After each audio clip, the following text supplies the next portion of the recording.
Εντάξει κυρίες και κύριοι, μόλις αγοράσαμε ένα σουβλάκι ψημένο.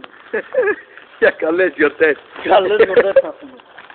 Εδώ και ειδού απόδειξη. Θέλεις λίγο ρε. Έλα φέρε. Μη το ρίχνεις στη δουλειά μου. Όχι ρε αγόρι μου, φέρε την κοκακόλα γιατί να χωνέψω. Κάπου λέμε σωρό καχάλα σαν έτσι. Θέλετε από λίγο. Θέλετε από λίγο. Ναι φέρε. Θα το λέμε έτσι.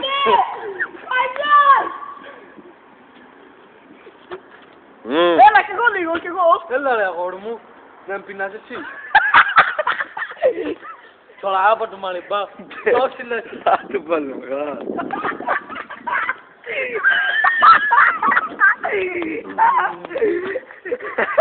Να μαγκώσω λίγο.